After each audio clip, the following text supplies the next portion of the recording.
important thing. Hard through, or work ethic through, or utmost, or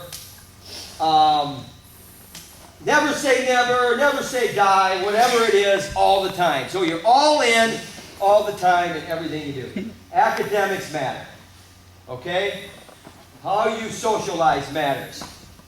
How your relationship is with your parents matters.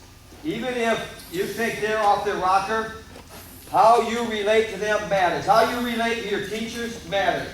How you relate to the basketball player matters. Read between the lines. It matters. It matters. To the guy who's sitting by himself in the lunchroom that nobody wants to sit with, your relationship with that guy, it matters. It matters because if you can get out of your comfort zone and go befriend somebody like that, you're going to be a better wrestler. Because all of a sudden somebody gets in on your back leg. Oh, he's in on my back leg. You're going to be comfortable there, even though you're not. So you're going to become comfortable in the uncomfortable.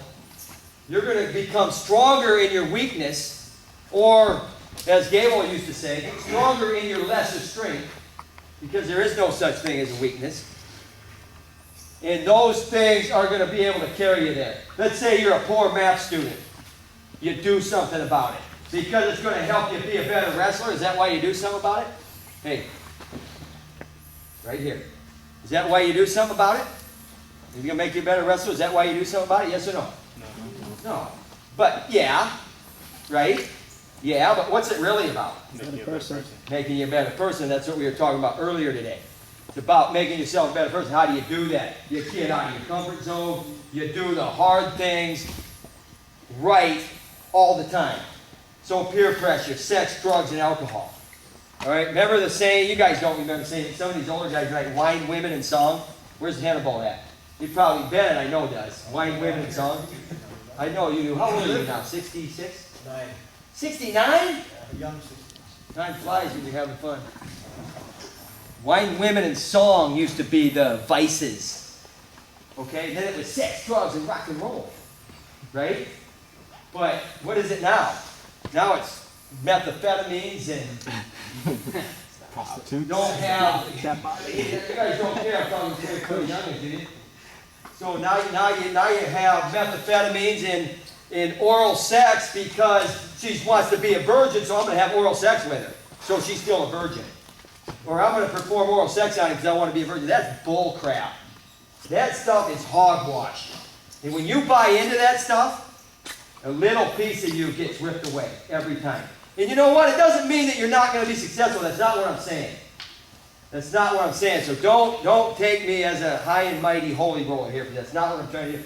What I'm saying to you is we got to do a better job individually to become a better person so that we become the best society we can become. And you know what? The feel-good reflexes, that's selfish. That's selfish. If you can't do it for yourself, then think about what you're doing to the other person. Think about what you're doing to the other person. You're kicking the heck out of somebody, or you're beating somebody up in the hallway because, you know, back in the day they called it what, the nerd syndrome or whatever, nerds. I don't know what it is now, geeks, whatever. You're beating somebody up because he just doesn't fit in. I'm not saying you're not going to be successful, because I'm saying have empathy, not sympathy. I'm not asking you to be sympathetic. I'm not sympathetic to anything. But I am empathetic to everything. And empathy is trying to be inside of that person's mind and understanding how he feels. So if I'm taking advantage of a situation, if I'm just a recluse in a classroom because I get attention, think about the people you're affecting. Think about when you're sitting in the back of the car drinking beers and throwing them out the window out in the country. Think about what you're doing to your teammates. Think about what you're doing to your family. Think about the risk that you're putting yourself in. Think about the risk that you're putting yourself in. All of a sudden you go down the road, you cross the center line, and you're dead. And you're dead. Happened to Medcap's brother? It happened to Ryan Morningstar, assistant coach's grandma, last week. She tried to get across the railroad tracks, 70 years old, tried to get across the railroad tracks before the train went across. Crushed her, dead. All right? Happened to Dennis Hall's brother. Drunk driving, dead. Chris Byrd, a guy coached at Chattanooga. Drug overdose, dead. Dead. So what he knew, he went out and got drunk. Does that make a lot of sense? And now he's on the right path, but it took him a while. Because, okay, now his brother's dead, now he does that, now he gets killed in a stupid act. Now his mom's got nothing. Can you read between the lines there? Can you read between the lines there, guys?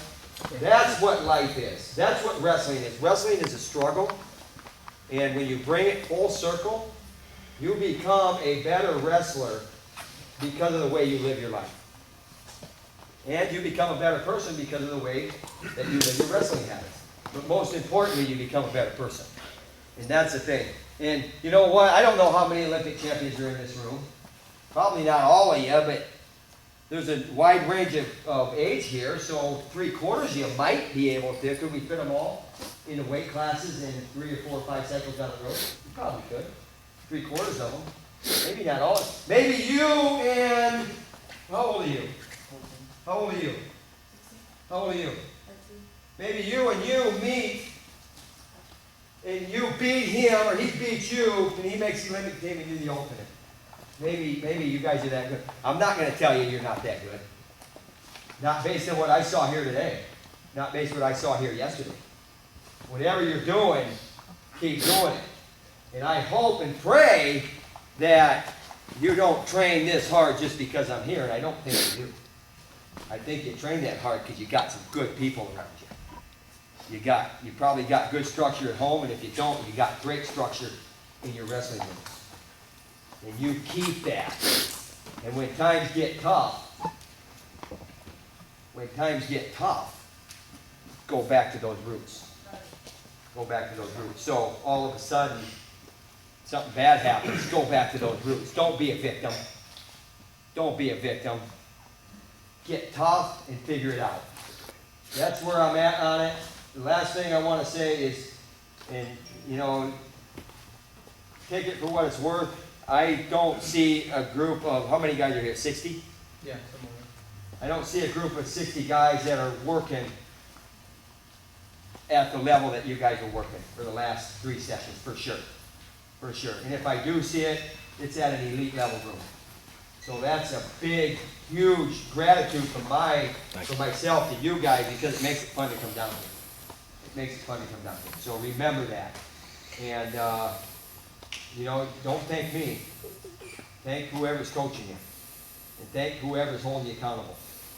Because this was cemented long before I came in. And you know what? I don't even know why I was here, really. You guys handled everything. Handled everything. Stellar. Above and beyond. So that's from me coming to you. Take it for what it's worth. I got to get on an airplane. I got to get in the car in an hour. So if you need to talk or whatever, find me and we'll talk. And other than that, I'm going to get in the shower first, and then, you know, thanks a lot. I want to say something here just for a real quick second. I had the pleasure to work with this guy for a while, and this is the best individual I have ever seen in a practice room. So I hope you really take to heart what he's saying, what he's showing you, because it doesn't get better than this, guys, and I've been around. So thank you. Doc's been around for sure.